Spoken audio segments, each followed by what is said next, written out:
Jasmine Foster, Firelow's magazine.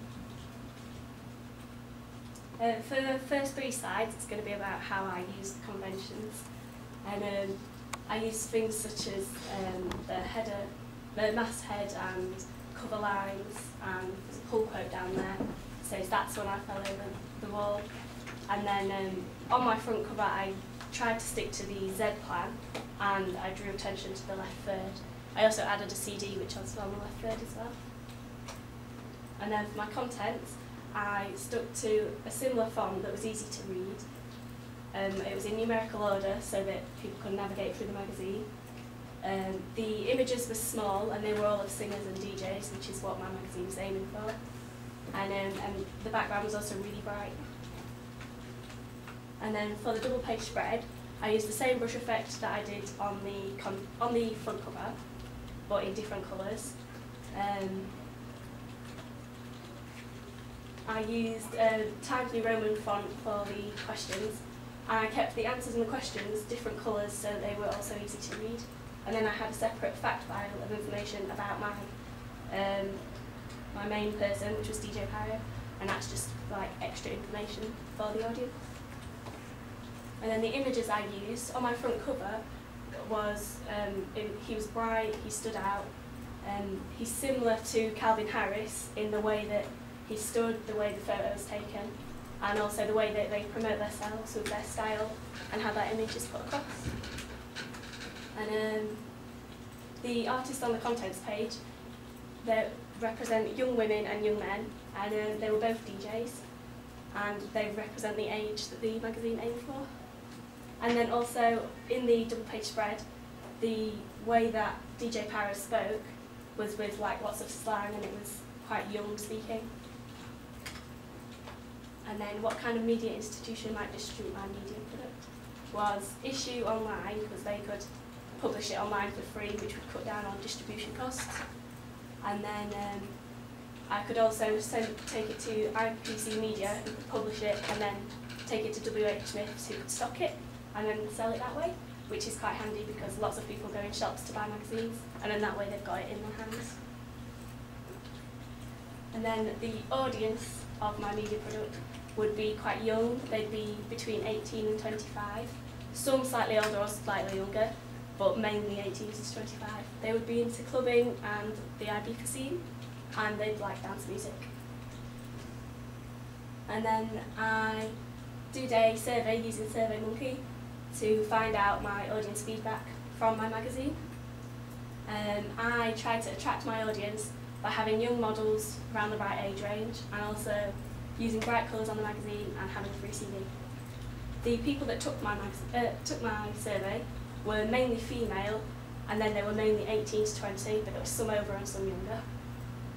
The genre of music they thought I went for was dance, which was right, and also some people thought it was a bit R&B. And then overall about my magazine, they liked the style, and also they liked the text and the fonts.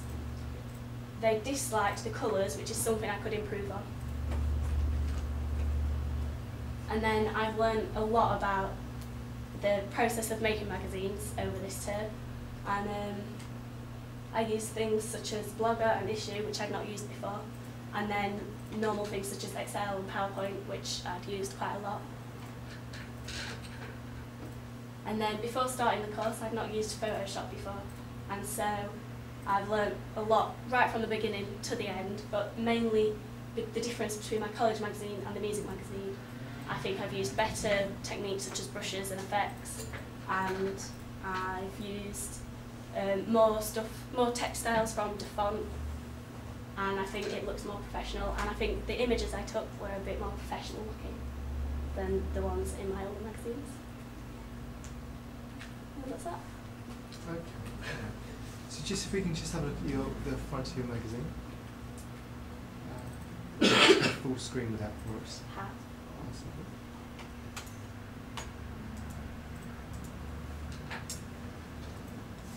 So in terms of forms and conventions, looking at the front cover, what have you sort of developed, used or challenged?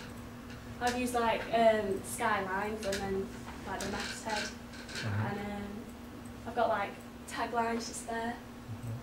And I think generally I've not really challenged that much. I think I've just stuck to the normal way.